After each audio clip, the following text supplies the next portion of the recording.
Hi guys, we're back at Southern Belle Atheism, and I'm in a different location because the library in my house has that horrible sky window. So you're actually seeing me from another room. And this is a special today. It's about an adoptee's journey. And this is Megan Henry's story. And she's with us to share her story and her journey along the way. She's a mother, a wife, a doula, and an adoptee. And I just want to thank her so much for coming on. And I met her through Twitter and the group of reformers that I'm working with to end adoption trafficking. So a special thank you from Megan because what she's about to do is really courageous. And I hope it encourages other people to speak out and share their stories as well. Hello, Megan. How are you? Megan, Yeah. how are you? Hi. Oh, hey. Good. um, I know we're having a little bit of sound, so we'll do the best we can. yeah. So go ahead and just start telling us your story where you want to start. Okay, so I was listening to a TED Talk the other day about a woman who had an abortion, and she was talking about if we don't tell our stories and how the media will then kind of control the narrative, and politics controls the narrative and then the outcomes of those things. So wanted today to come on and share my story and hopefully encourage other people to start, this conversation, because if adoptees aren't at the forefront of the station, there isn't going to be reform. I think people can scream as loud as they want about, but without hearing our voices and what we see, our experiences, they're going to continue on with the happy narratives that they've formed that have allowed them to continue this kind of really ridiculous, it's absolutely ridiculous practice. So I'll start at the beginning, if that's okay with you. Oh yeah, that's great. That's fine. So for as long as I could remember, I've been adopted. And my parents told the script that they were supposed to. They told me when I was 3 years old. I don't remember not being adopted. I grew up on the street, in a very typical neighborhood with lots of kids, and I was the adopted kid. There was never any privacy from being adopted, a label that came with me. I talked to my best friend of 28 years yesterday, and I asked her, do you ever know, was there a time I told you that I was adopted, or was that just something that with me being adopted? She said, no, I just kind of knew. Everybody knew it was something that came along with you, even when we moved on to middle, that's Megan, she's the adopted. I remember being invited to a birthday party and being shocked in 6th grade when we moved schools, and I couldn't believe these popular girls were inviting me because I was adopted. I always was kind of not included, let's say. There was a time in my life, I remember getting my birth certificate or something, and it was really odd. It said my parents, Don and Betsy, had given it to me. It read as though they were my parents. And this was the beginning of my rebellious age. Had never seen that or taken it in, that this was fake, and when you're starting into the journey of adolescence, we don't want to be fake. That we want to be real. We want to form our identity. That's the time. And I realized very early on, living a let's pretend life. These aren't my parents. I've never thought of them as my parents. I love them, but I did for my birth mother to come, or my nana to come and pick me up. I used to see headlights on the street outside our door and wish that they would be her and pull into my driveway, and she'd be like, okay, the issue was that I couldn't keep you has been resolved. solved, and I'm ready to take my daughter home.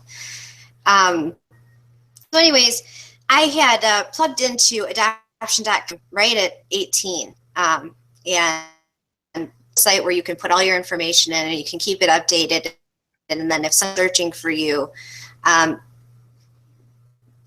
your information for you.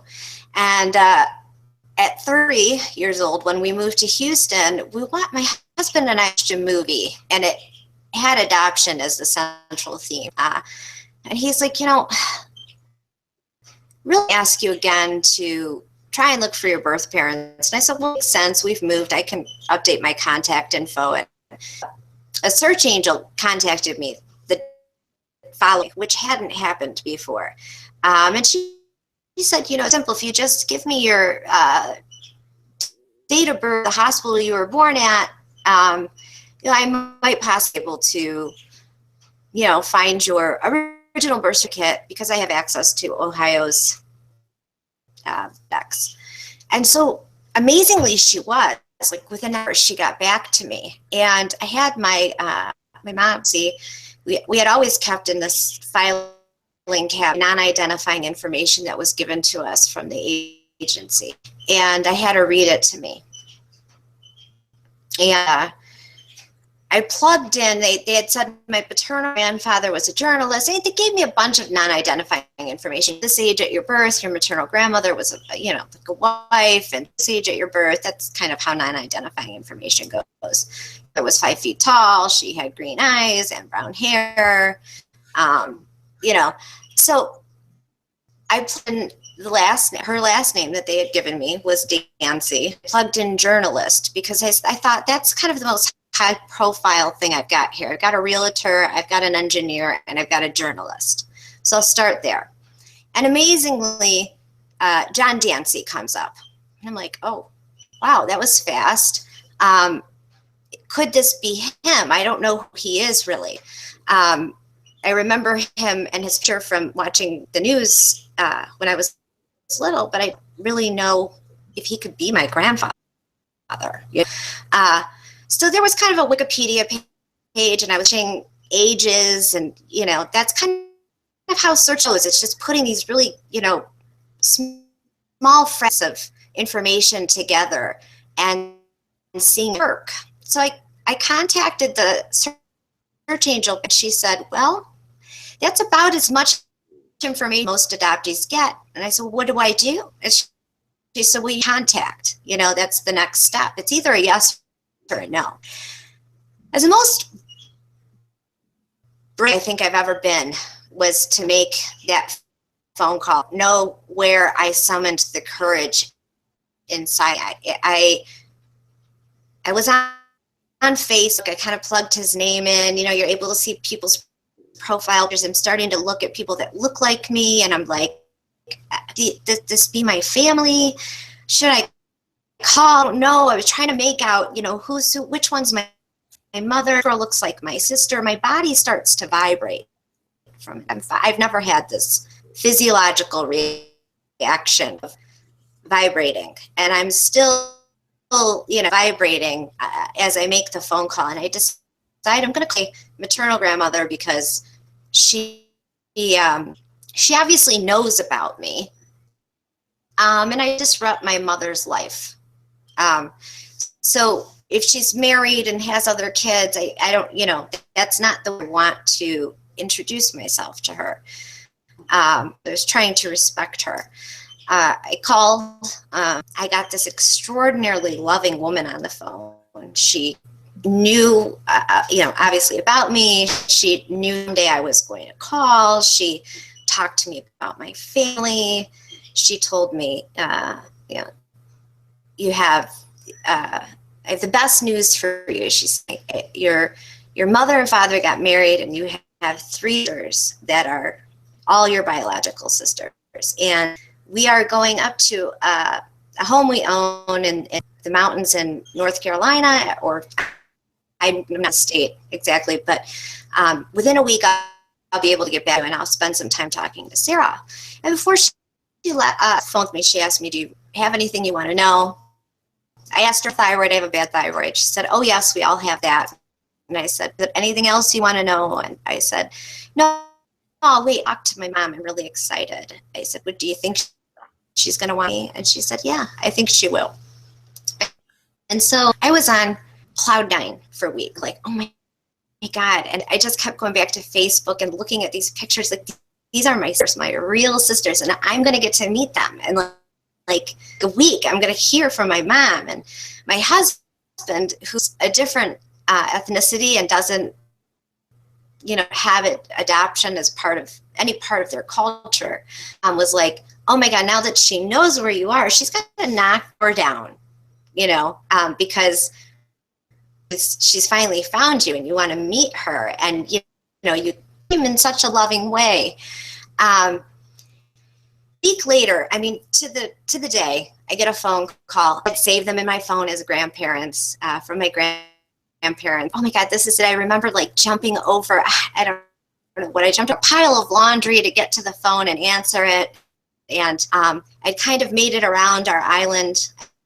I was living in at the time, and answered the phone, and it was Dancy, the reporter. And in his reporter voice, he says, I'll try and do it verbatim. Sarah wishes to have no further contact with you. She expects that you will respect her right to privacy as she has respected yours all these years. Now, the first thing that went through my mind was, as she's respect privacy, sure, I can do that. I'll respect her privacy like she's respected mine because I've had none. I answered him, no, I don't understand. And there was a long pause, and you could hear I don't know if he was torn up by having to say that to me, but there was this really awkward long pause. He said, I'm hanging up now. And I to the floor, like, I can't believe this is happening. It's not what I expected. And my husband came home. It was almost like, you see those 911 calls, and a little kid has to call, 911. My Lynn, who was maybe 4 or 5 at the time, had to dial my husband and get him to come home.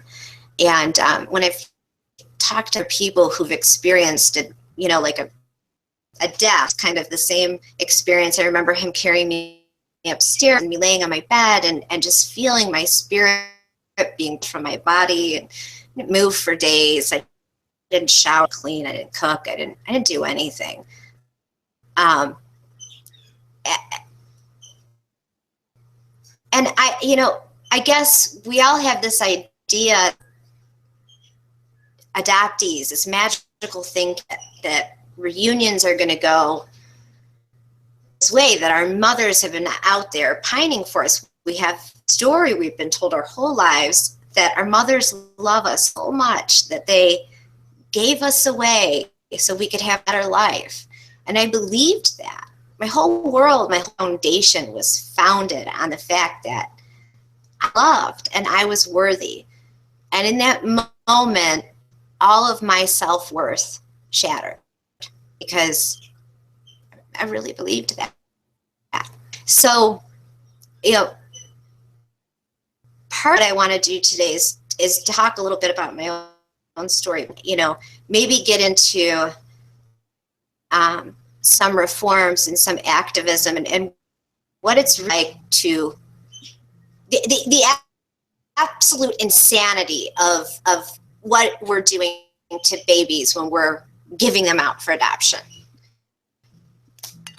And that's a very good point. When people go to break that bond. I'm sorry, I'm hearing a little bit of an echo, so I'm trying to adjust. Okay, sorry. Okay. But when a lot of these adopters, these agencies, private attorneys, when they go to break that bond between mother and child, they end up destroying both. And we know what they do to a lot of adoptees. We know that adoptees always have a lot of anxiety issues, separation issues, post-traumatic stress disorder, because for the first 18 months, mother and child, they're psychologically the same. Not only that, their biorhythms are in sync, and we know the science. Lynn and I talked about the science when Lynn Johansson was on. And we know what happens to the mothers. We know how traumatized the mothers are. Like, they have to come to terms with the fact that this is a living death. This is like their child died because their child has been coerced, forced, whether it was financial, whether she was young and her parents. What happened with your mother? Her parents forced her. They signed over the child. And also, for those of you out there who don't know about the mid-century, the baby scoop era, this is the age, like, you were born in the 70s. And so the same decade I was born. So this was a tail end of the baby scoop era where they were going in and they were forcing. We actually had maternity homes in this country, just like Australia, and they were forcing infants away from mothers. In many cases, the mother never even got to hold her baby. People were signing over babies left and right, taking them away from women, even women who weren't just teens, who somehow ended up in this situation because of financial duress. And they had no support, and their families just abandoned them, or the father, in quotes, abandoned them, which a lot of men do that because not all men are honorable. And it's interesting that Mr. and Mrs. Dancy, your biological grandparents, were excited at first to really hear from you, almost like they were making up for something that they did. But then his reaction on the phone, John Dancy's reaction when he just hung up on you, how much of that do you think is because your mother's reaction is because their part in you being adopted, you being taken away from her and put in another home? And how did your biological father's parents react, or parent? So, that's a good question, and it's still a question I have an answer to. And, we've all done speculating. It was very, very difficult. I think, aside from myself, and the impact it had on my immediate family, my husband and my children, watching their mother go through this really, odd experience at 32 years old. Adoptive parents were impacted hugely too. And so, a lot of conversation within our family, like, what would spur this kind of reaction from your mother? Because I've read the baby scoop era. She didn't tell my grandmother until she was 5 months pregnant, and Roe v. Wade had passed. She married my father. Was she wanting to keep me? I mean, was that, I don't know, if that's what her plan was. And Ann Dancy had told me that she wasn't sure they ever told my father, Brad, his parents about me. And, I oscillate from really trying to hold a sense of love for them, and then get like, how in the world can you do this to a person? I need to know my roots. I have sisters, I have cousins and aunts. This is my family. And how could you treat your family like this? It's just an abomination. I don't know. So I called my paternal grandma one day and just said, I'm Megan, which I have a sister named Megan, which is odd. And I'm your granddaughter. And I know I confused the heck out of her because she has a granddaughter, Megan. And I started to tell her the story of my birth and the year of my birth. And she remembers my mother leaving and going away. And then she said, they had always been going to the same college. And then all of a sudden, her parent let her go to the college with my dad. And that was really odd. And so she said, I need to verify everything you say. And brought my mother over, and my father was out of town, building homes for Habitat for Humanity. He also volunteers in Haiti. Like, these are good people, right? How could they do this to me? Like, if only known what they had done to break me. I wonder, they won't talk to me. I can't get any response out of any. So no, they didn't tell her. She just said to my paternal grandmother, she has a life to live. I want her to live with her life. And I think the thing that people fail to understand, babies aren't a blank slate, and Mhm. The life purpose of an adoptee is always going to be the home, always. Mhm. We need to fill in that gap. And that time period you're talking with the agencies, I was 6 weeks nowhere. Nobody knows where I was. And I call it kind of like the sliding door. I don't know if you've ever watched Gwyneth Paltrow's movie, Sliding Yes. Doors, but Yeah. she misses a subway, or she doesn't. And it's like, I call that the sliding door period of my life where like my mother maybe could have changed her mind. And I was really hanging in the balance of two fates. Mhm. And I was either going to go forward as the child of Adoptee, or I was going to go forward as the child of, I don't know how much of, I know my grandfather was interviewing the Ayatollah in Iran was born. I would imagine that a great deal to do with them saying you can't have a baby out of wedlock, which Yeah. is perfectly acceptable thing to say at the time. And that's a horrific point about this, is that if your biological grandparents, your mother obviously wanted to have you because, she carried you 5 months, and then she was hypothetically, as you put together, she was forced to give you up. She was forced to basically give you up. But she ended up actually marrying your biological father, your real father. She married your dad, and she had 3 other daughters with your father. And so it all blew up in their face. And for years they've been hiding you. These people have been hiding you because your grandfather was this famous reporter, anchor, whatever he was. I actually had never heard of John Dancy before you told me that.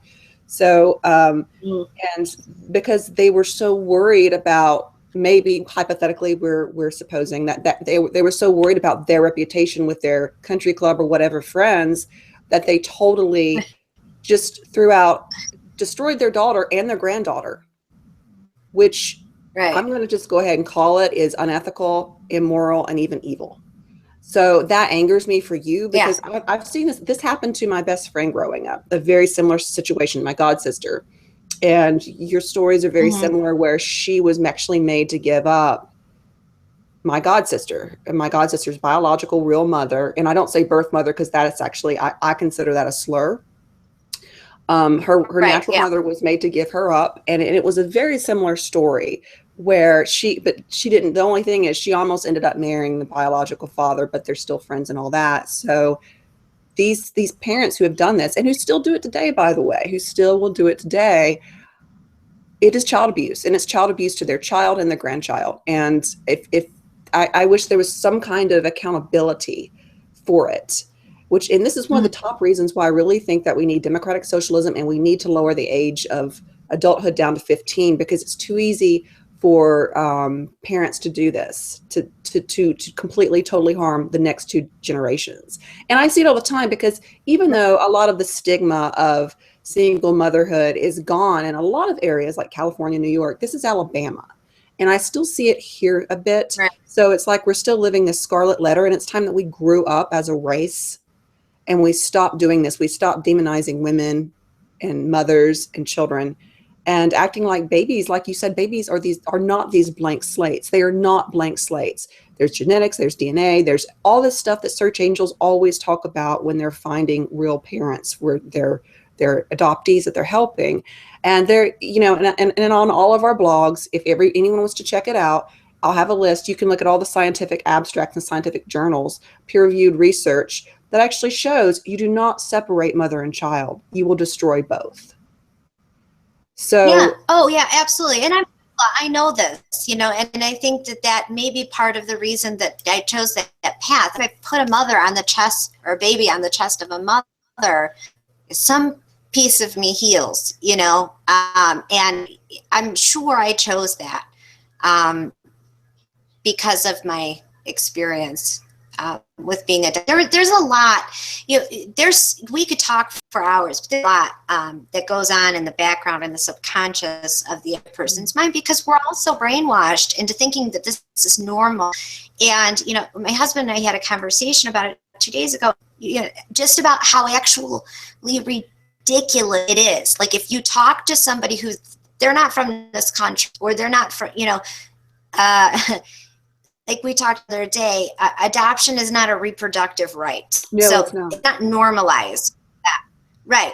So when you somebody and they don't grow up in a culture where adoption is normalized, it is the most ridiculous, hurtful thing they've ever heard. It is like really the response from people is so visceral that the parents and grandparents or whoever's responsible for having this to the child, they should be jailed. I mean, that's how completely offended they are that this happened to me. You know, it's like, it's ridiculous to erase the name off the birth certificate and then just give, like, let's pretend you're Don and Betsy, you know?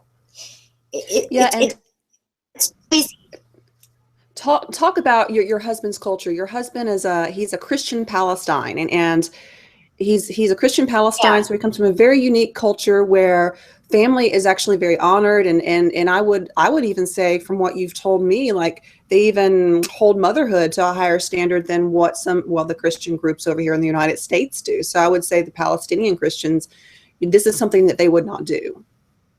Is basically what you're saying. Absolutely not. No. Yeah, no, they wouldn't. It doesn't really exist within their culture. I mean, there are orphans, and that's what adoption in the beginning was intended to be. And then it solved two social problems. You know, it helped infertile women, and then, you know, our culture of girls who were having sex before marriage and you know, I think it's with the feminist movement of saying girls could go ahead and go to college, and mothers buying into that and wanting to raise their girls to be self-sufficient. That's when we started to see more and more babies available, because it used to, you know, like, let's say in the 1800s, if you were messing around with a friend and you got pregnant, you got married. That's just how it was. But you already were predestined to have the life of mother and wife anyways in the 1800s, depending on your class, you know. And so I guess I want to spend maybe the last half hour that we have, maybe you and I, talking about some of the things that we can do to reform, help lessen, you know, even just normalize the conversation of adoption, and really help us some myths, you know, of things I grew up hearing and things that people hear about adoption. You know, I really, you know, my group of friends and people I grew up, you know, they're probably sick of hearing about a post on Facebook, and, you know, like, shouldn't she just be grateful that she has her parents? They're wonderful. They're wonderful. But they are. They're not my parents. Well, you did tell me the other week when we first started talking that can you tell the story about how your adoptive was it mother reacted when so your biological, your real parents ended up together, and your adopted parents who bought you, they actually ended up divorcing, so they weren't as stable as what they. And not only that, but when you ended up, when you had your first son, your adoptive mother tried to force you to give your child up and actually took you to a home. And so I don't know, and I know that they may be wonderful now, but can you talk a little bit about that, about how the adoptive parents, your adoptive group of parents, how they were not ideal for a young teen, and the fact that your adoptive mother, you're really big to forgive her, because I never would have forgiven her if she tried to get me to do that to my baby or separate me from my child. I never would have forgiven her. What's interesting is that part of what has me forgive her is that the science, there's also science about the route an adoptee will take in life. It is very normal, very normal. I don't know numbers for adopted girls to pregnant, you know, and rebellious. And so I got pregnant at 14 with my son, Alex, whom I have. And there's always a period when you get pregnant, especially if it's an unwanted pregnancy, where you're going to go, what are the choices that I have? What are the options? What is my future going to look like now? And that happens whether you're 30 or 14. And so, with my parents involved in that decision, because I was 14 years old, they really wanted me to either hurt or, then the A word came up, which was not going to happen. Period. And they decided to take, because I was just going to have this baby, and they were not married anymore. They were divorced, but they had come together on this issue. And, we still kind of lived in this nice neighborhood, and it was like again, shame on our 14-year-old daughter can't have a baby. So they wanted to hide me out to a magistrate, and to have me put into this home called Mary Mountain for Women. And it really was more or less for women who were poor or didn't have financial means. It had flipped at that point, but they wanted to put me in a home. They because I wasn't going to have and be with them, and they weren't supporting my baby. And the magistrate actually told them, take your daughter home and take care of this. It's your issue. Good. Just like adoption, it should be this issue. There should never be an agency involved or yeah. But yeah, so I had a baby at 15. I was 15 for 9 days, and I kept him, I raised him, and we love him. My whole family loves him. We got through some pretty terrible times. I mean, I did not have the life my sisters had. I did not have the life I would have had if I inside my family of origin. And see, that's part of the great lie, right? That the adoption trafficking, what is it, $15 billion, multi-billion dollar industry of selling newborns. That's the great lie that they'll sell people, that these kids are going to have a better life. And that's just not the truth. It's not the truth. You don't have a better life in most cases. And even if financially, yeah. Go ahead. Sorry. Not even close. All my sisters to college. My parents are still married. I have aunts, uncles, cousins. My father's 6. My mother's one of 4. I mean, aside from the fact of ever, a journalist or real estate agent, that stuff doesn't matter to me. When I look at pictures of my family matters to me. I grew up with Don and Betsy and then my dad's remarried to a woman. My mother is on her own. I don't have cousins that I ever see. My mom has one sister. My dad has one sister. In other parts of the country, I don't ever see them. I don't have any. My Christmas consists of me and my and my husband. That's it. And when pictures of my family on Facebook, they take up a staircase, like bleachers of people. Wow. I'm not allowed to know one of them. Yeah. They're like ordered. And they've never given you any reason why other than the whole live your life. No, was it that one phone? Well, a lot of this is what Lynn made a really good point on her episode, her vlog show when she was on Southern Belle Atheism on my channel. She made a really good point by saying that a lot of these problems with adoption and wrestling babies away from mothers through coercion, through intimidation, through just brute force, whether it's because she's young or she's impoverished or she's underinsured, which is a problem. The way, and of course we know that these social workers and adoption attorneys, they actually stalk people on Medicaid list. So this is something that we know. But this is primarily a white problem, like a white culture problem, because we're white, single motherhood is much more accepted in other cultures. It's not quite as demonized to the extent that it is in white American culture. And we've seen it in other countries. We've seen it demonized, like in England and Australia. Everyone knows what happened in Australia in the mid-century, what they were doing to women. If you don't, you may Google. But And not only that, but Oh yeah. white people are the ones with the money. They're the ones with the money to actually buy babies. So this is why they're Right. targeting, and this is why classism really comes into play, where they're targeting poor whites.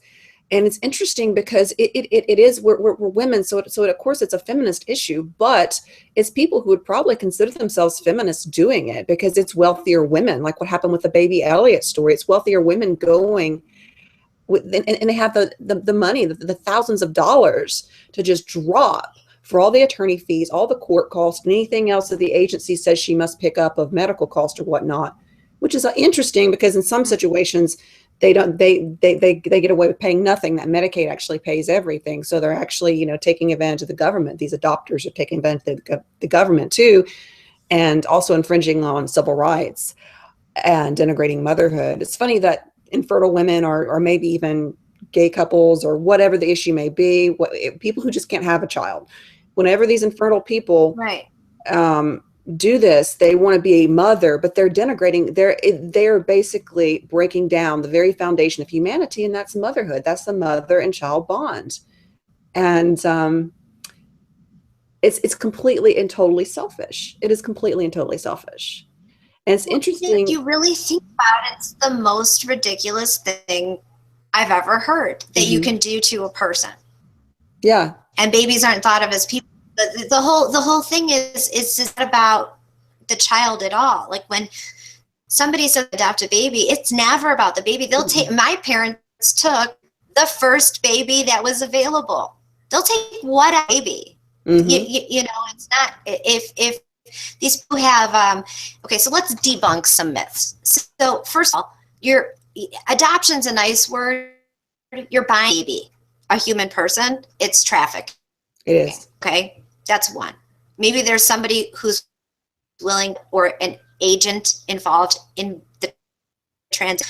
But make no mistake, that person was brainwashed selling their baby. And we can talk more about that. Or there's probably a mother who's been brainwashed who's better able to talk about that.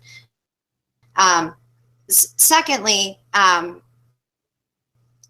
you are doing exactly that thing. And it's the hiding of the pain of the mother that could have taken one of my 4 kids from me.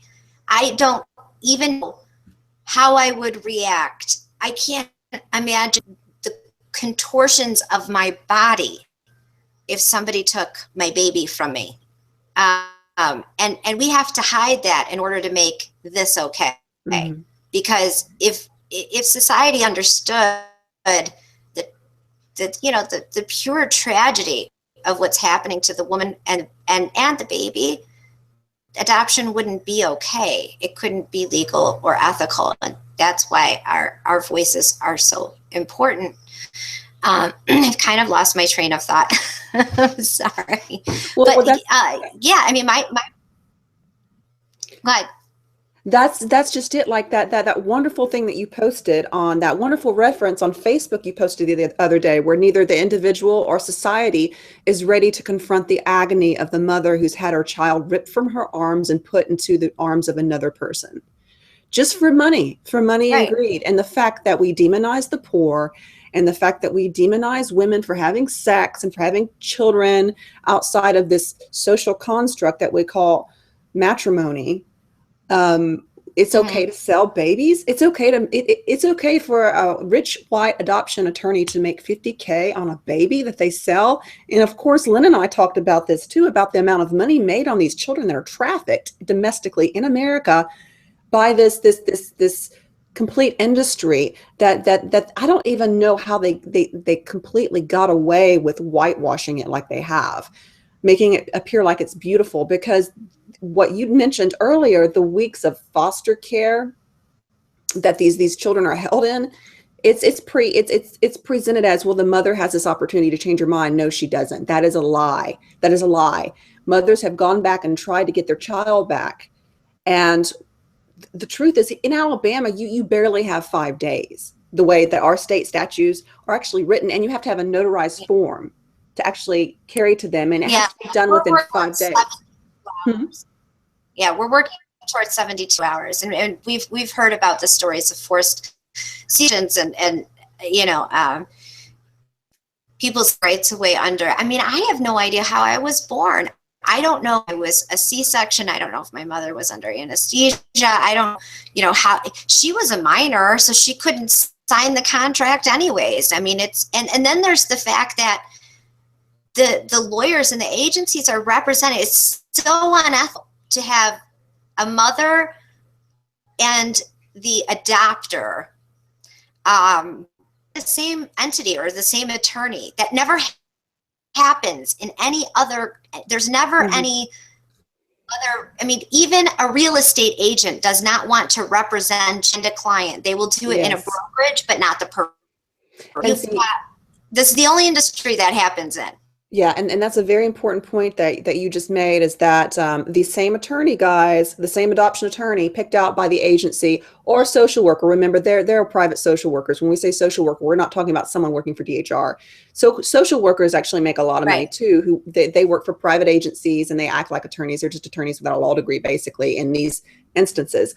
So you will have that caseworker, and I'll call them a caseworker to differentiate between what would work for the state. When you have a caseworker or an adoption attorney involved in adoption, they're representing both the adopter and the mother. Okay, so and the adopter is paying the attorney. Now, those of you who have ever gone through a divorce and you've had a lawyer represent both you and your soon-to-be ex, you know exactly who's paying that attorney or caseworker is going to be loyal to. So that attorney is there to make a sell. Okay, we have attorneys in this state that they are involved in a trafficking ring, adoption trafficking ring, and they all have beach houses down in Mobile, Alabama. Oh yeah, absolutely. And can you imagine? I mean, like when you come out of the fog of all of this, and my husband was asking me some really tough questions the other day, like, well, how could a mom give up her baby? And we'll leave that for the mothers to answer for themselves. But I mean, I, as a woman, have been pregnant 4 times. I mean, I know I am very concerned about the welfare of my child at that time. I'm very vulnerable. I'm hormonal.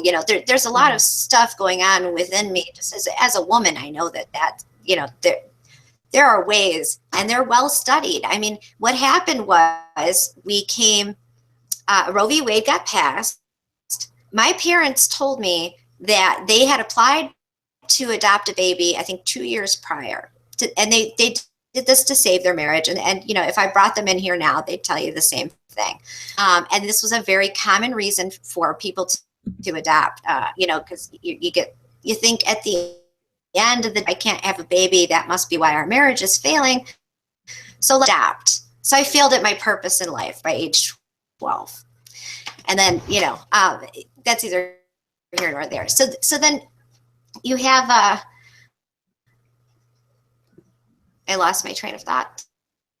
Well, and that's really sad, because I hear that from adoptees so often that their parents basically went and adopted them or bought them. I prefer to say bought, because that's what they're doing, just to heal their marriage. Because it must be, we must be having all these troubles because we can't have a child. So I'm just going to go and buy some poor woman's baby. And that these people have to know what they're doing, that they must understand the trauma they're inducing. They must understand that woman will never stop screaming inside for her child. And that baby, that's what the in utero bond is. And this is why adopted children will either display, look it up, RAD, RAD,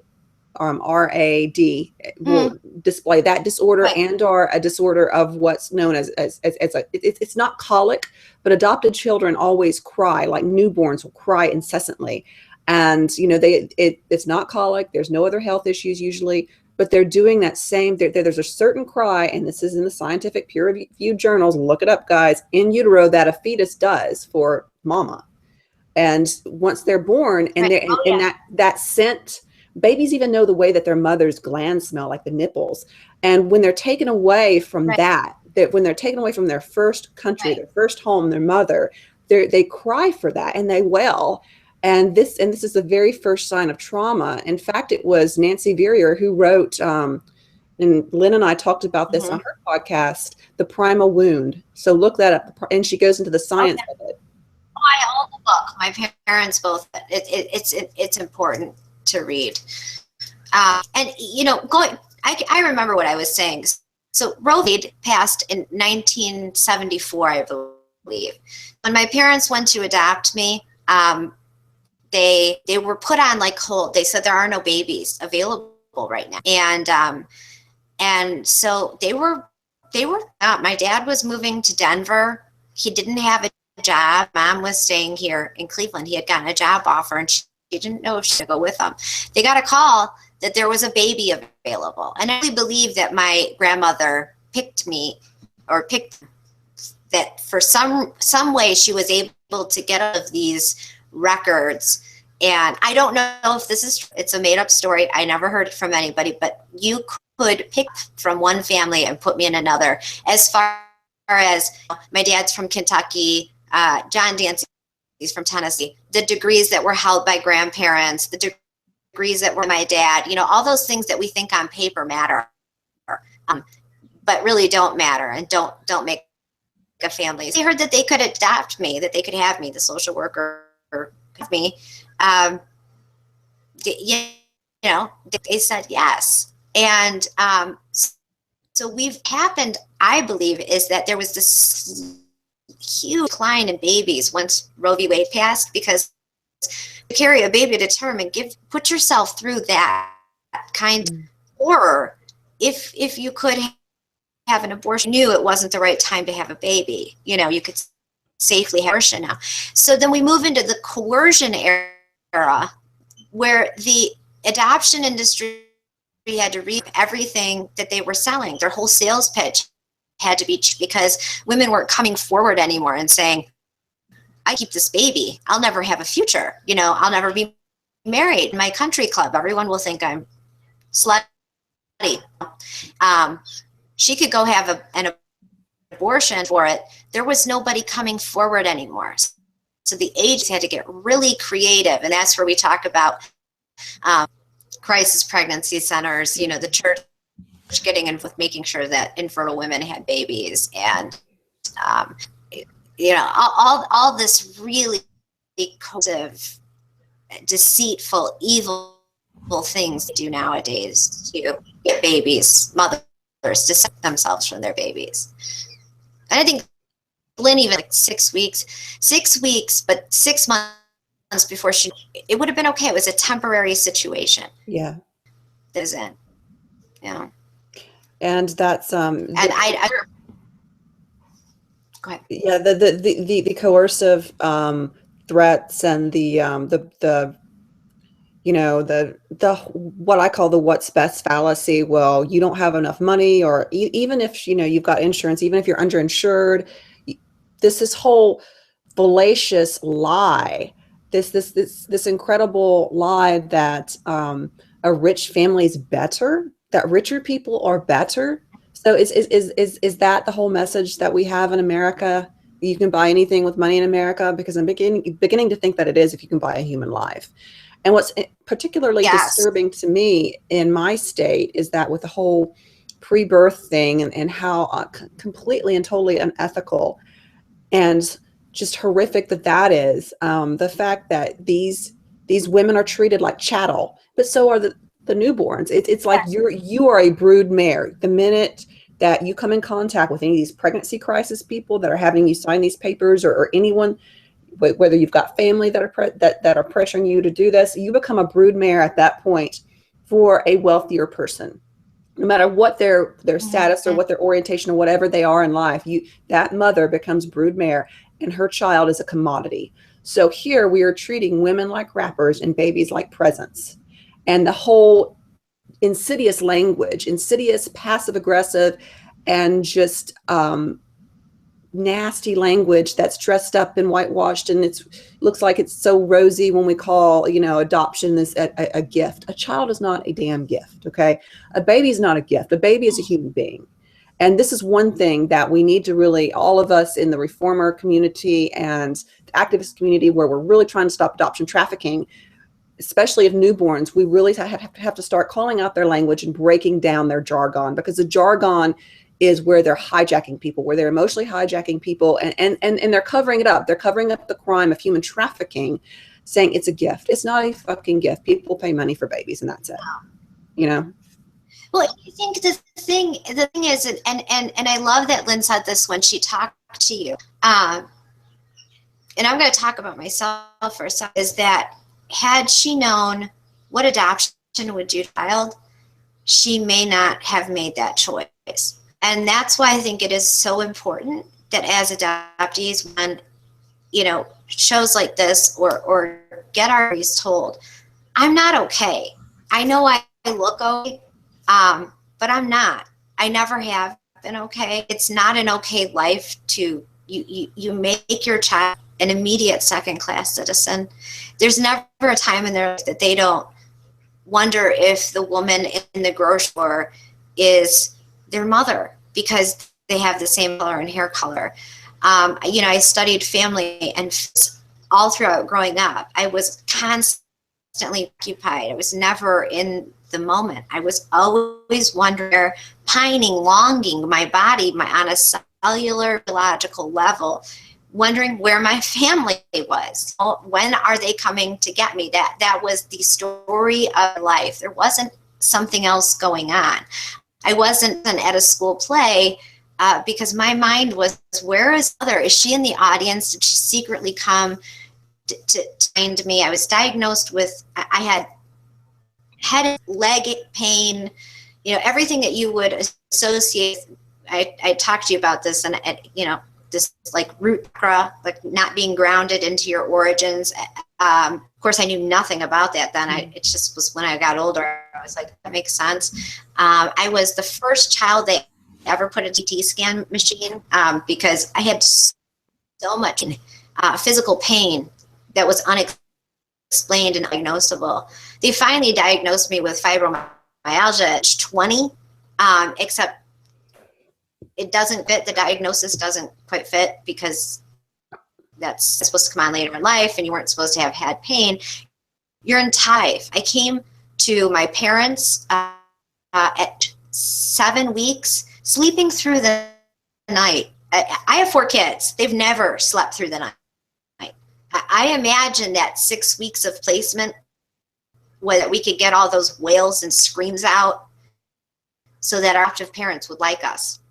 I don't know how neglect us, you know, in that 6 weeks of time. And I know there can be people who will rebut what I'm saying with, oh, well, now that's doing we want the baby within 72 hours. So the bonding can be, it's not bonding. Bonding and attachment are two totally different. They're words that are used interchangeably, but look it up.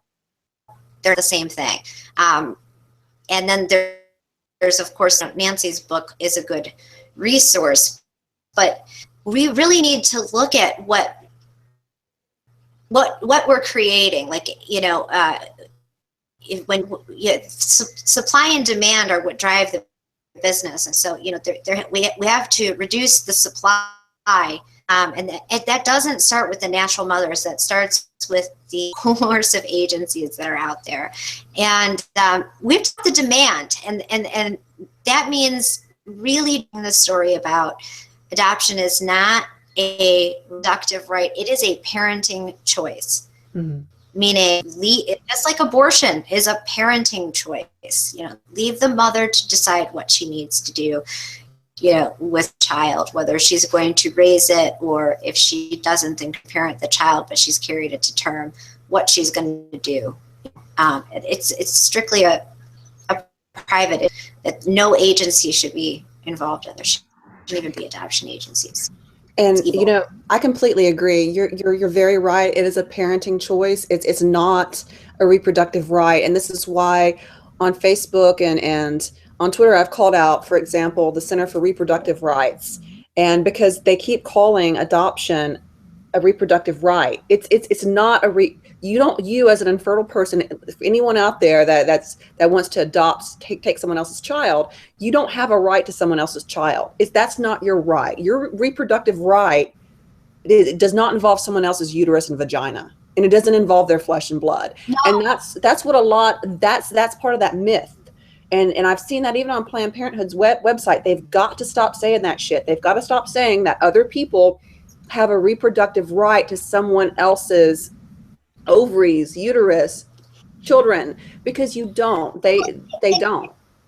Not even it's not, and I want everybody out there to really get, like, if anyone walks with anything out there, babies aren't owned by any, I'm here to steward my child and guide my child, but I don't own my child. So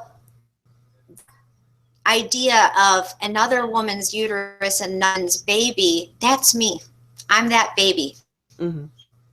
And so are all of us adoptees. Is going to grow into a real person. And you can't definitively understand what that child's future is going to be, how they're going to process. I never processed well living a let's print life. They are still altering birth certificates. This is not something that's changed, Yeah. So all children are, I can't even imagine what it would be like to be in an open adoption. I'd want to go home with my mom. I would. That's why they close these open adoptions. And I understand it's for the natural mothers, but I mean, I can't imagine having a visit with my mom and not being with her. It's heart-rending. They have this MTV 16 and Pregnant. One of the women gave her babies up for adoption or relinquished at birth, and they have an open adoption, and they had a wedding show, and the girl's like 5 years old now. She comes running up to the dad, who's on the show, and daddy, daddy, daddy, and my heart is just breaking for this little, and everyone's still talking about her like she's chattel. Oh, yeah, it's really cool that you guys have such a relationship that she can see you and, dance you at your wedding.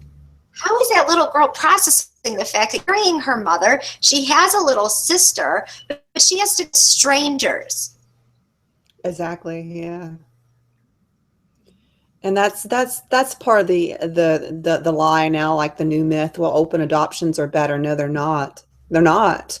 If they want to spend all this money buying a kid, buying a baby, separating it, and pretending like, well, we're going to bond with it instead, when you can't do that, as you just said, bonding and attachment, two different things, and they want to buy all this money. Well, they want to spend all this money buying someone else. Why don't they actually do something truly, truly humanitarian and decent and just righteous and in the truest sense of that word, and help a family stay together, sponsor a mother, help her just make it through that period where she's going to be in the negative financially, and she's going to need help. And that's the only reason why she was talked into this, or she considered this, and the Pregnancy Crisis Center sent this to her, put her on this path, is because it is financial.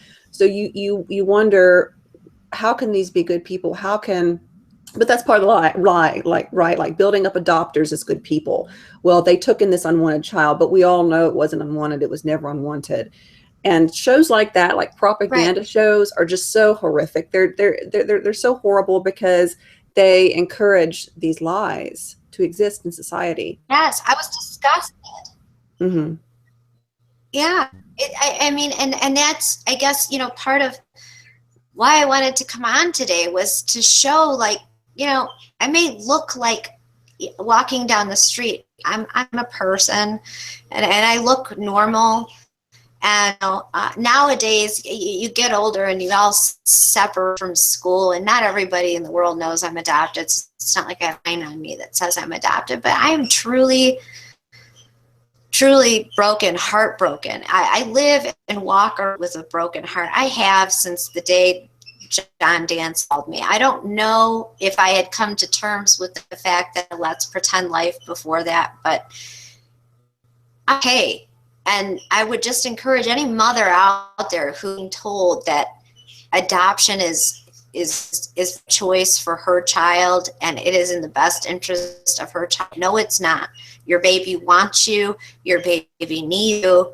No matter what, you can get through it. There's help out there. There is SOS, which we're a part of, which you're a part of, which, Lynn started, just so that mothers who are being told this lie have a place to go for resources. And, I time and time again will tell anybody who is being these lies and maybe actually starting to think about them. because you're vulnerable when you're pregnant. Mm-hmm. If you really want it in your child's best interest, hang on to your baby. Don't let anybody take your baby out of your arms. Yeah. And I know it's really hard in Alabama with some of the laws, but Alabama, I think it's one of 2 states that yes, you can sell your fetus, sort of, yeah, it's just ridiculous. Which that's selling body parts, and I'm surprised these attorneys have not been held accountable because someone else got in trouble for selling body parts. The guy who tried to frame Planned Parenthood, he actually sold body parts. That's one of the reasons he's about to go to prison. So it's interesting that these agencies and attorneys can sell body parts. I wonder who's going to hold them accountable. But that's a very good point. Saving our sisters, for anyone out there in duress or stress, anyone that is being pressured, please contact Saving Our Sisters on Facebook. And do you have any other sources they could go to, Megan? Well, they can come to us personally, and I think that that's part of the problem in our society is that we're not acting as though we're all one, or that we're all in each corners. And the thing is that when you don't hear my voice or somebody's voice who's been through it, looking at somebody like a social worker at an agency as an expert, you're not really looking at an expert. So I would encourage you to find somebody within your community that has either placed a child or who is adopted, and ask them for guidance or help. I can't think, SOS is hands down the best place. Cub United Birth Parents, if you search them, a lot of good information, and they of course have resources out there, and they've recently merged with us, but some larger reach, further reach resources. But yeah. Also, we need to point out that there's a lot of people who have been adopted, and a lot of mothers who may have relinquished that are still quite a bit brainwashed, that they may actually pressure other people into making their same decisions. So I think that just always know that you are autonomous. You have personal autonomy, whether people in your life will acknowledge that or not. Maybe you need to seek help or seek a new circle of support and friends and family. So, and that's one thing that we really need to stress, is that it's really important who you trust and who you allow in that sort of that inner circle, who your support group actually is. And I think that's one thing that we need to impress upon girls and women. Make sure the people in your life that you trust are really on your side. I think so. I think it's a really good point that you bring up, because we do, there's kind of this idea that adoptees are still in the fog, or there's birth mothers, and I'm going to call them birth mothers. There's birth mothers who encourage other women to be birth mothers. So yeah, that's a really good point. You're going to what feels, when I'm working with women who are pregnant and going to be delivering a baby, we talk a lot about intuition. And I think that you're never really more psychically connected than you are when you're pregnant. So really, really tend to what feels right, and then going to seek out a group that seems to align with what your intuition or what your innate physiology is you should be doing. If it doesn't feel right to you, you need to just, and then that other idea of searching out more than one option. I think a lot of mothers end up at one agency. That's the agency they stay with. Go to 5. If you look at us, and go to Cub, and if that fits something you think that you're supposed to be doing, don't. That's a good point, is that the reason that that first agency will get their claws in, because you got dollar signs all over you. The minute you hit those doors, you've got dollar signs, and they're going to do whatever they can, kind of like a used car salesman. They're going to use the same tactics. And and the minute you, it doesn't matter whether, you know, and I've seen this with associates and acquaintances and friends, the minute that you have that child, whether you have an open adoption or closed, you're thrown away. You're completely discarded and thrown away. And actually, I think it was Priscilla Stone Sharp that had a really good quote about this the other day, where she talked about the fact that just discarding of women, like once they're done with you, they're done with you. And in any state, in all states, an adoption can be closed at any time the adopters want that adoption closed. They hold the guardianship and the legal rights to your child, to your flesh and blood. So always keep that in mind. That's a lie that's sort of pimped out, that open adoptions can't be closed. There are people that actually believe that. Right. Oh, and they absolutely can. That becomes biologic, or, you know, it's biologically their child. So they're not enforced open adoption agreements. They're not. And that's why you have representation for yourself. But I would encourage everybody and anybody to not allow anyone to take their baby from them. And I would encourage anybody with a good conscience to not buy baby. You are then a kidnapper and a human trafficker. Sorry. Yeah, and that's well said. If you buy a child, you are a human trafficker. You've just committed a crime that the UN recognizes as a big human rights violation. And just to sort of close up, is there any closing comments? Also, tell them about your work that you do as a doula, because you mentioned that part of your healing process for yourself is that you help women in labor and childbirth. You're a doula. So explain what a doula is and what you do, and anything else you want to say. Well, so what a doula does, and I think this is key for who is feeling like they don't have the right kind of support. You can have a huge family and the wrong kind of support. I have a girlfriend who was pregnant with twins, and the mother had said, if you're pregnant with one baby, the mother was a twin, I'll help you, but if it's twins, I'm not going to. And she has a huge one family, and they all told her she had to give her babies up for adopt twins.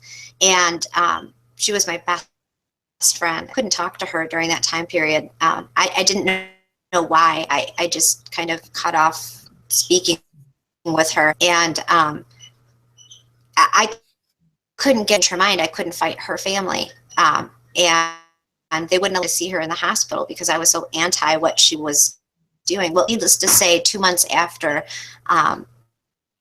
gave birth, we went and picked up her babies. We were able to get them back. Just very oddly fortunate that we were able to do that. And so she's raised her twins, and they're, you know, almost 18 now. But what a doula is it's for women during pregnancy, labor, delivery, and postpartum. And we're not there to do anything but what you need us to do. You know, it's a intuitive role that we play. You know, we meet with you, we kind of understand where you need us to fill in some gaps, you know, where your heart is really at. My heart is to work with teenage moms.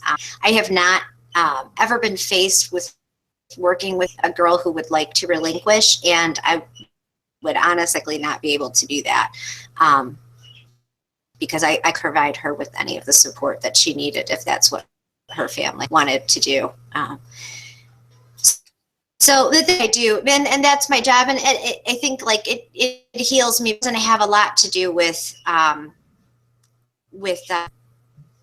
SOS or with, you know, Adopt per se. But I have offered my services, you know, to SOS, that if they ever did, you know, a mother who was still pregnant and needed some birth, things like that, that would be something that I would love to jump forward. And we have one young mother in our group right now who I've provided some postpartum, you know, help for. So that's what a doula does. But in close, you know, I guess what I'd like to do is just encourage more adoptees to really look at their list, and if they have a story that they want to tell their story, and to keep telling their story, and not allow the media, agencies, and politics to tell your story for you. Mm-hmm. That's well said. Really. And I just want to thank Megan for coming on and telling her story, for sharing everything with us. And do you want to give out your Facebook or Twitter where people can find you if they have any questions? They're adoptees. We had another adoptee find us the other day on Twitter, by the way. So where can they find you on Twitter? Okay, so I am, because doula, I'm Urban Doula Pro, and that's my Twitter handle. New to Twitter, so yeah, this is new to me. So that's at Urban Doula Pro on Twitter, and then Facebook. I'm just under my name, but you feel free to friend me. And SOS has a Facebook page, so they can definitely find me. Or I'm vocal. I check in on that site a lot. I hope Adoptee reaches out to me and says, I've been having some of these same feelings, or how do I contact my family? I'd be willing to sit down and talk to anybody who wants to have a conversation, or is feeling the way I'm feeling. I remember one of my first tweets was, is there anybody else out there who's adopted and has chronic issues? And I got so much feedback from that. And because, we're just now to learn that it truly is a lifelong trauma. And so, as people start to awaken to what maybe has happened to them, they can surely reach out to me, older adoptees. And thank you so much for being on, Megan. Thank everyone for watching and who will watch in the future. This is an important issue, a human rights violation that we are trying to change. We're trying to end adoption trafficking. So please feel free to reach out to Megan or me or any of the links that I put in the description. Until next time, guys, goodbye from Southern Belle Atheism. Bye.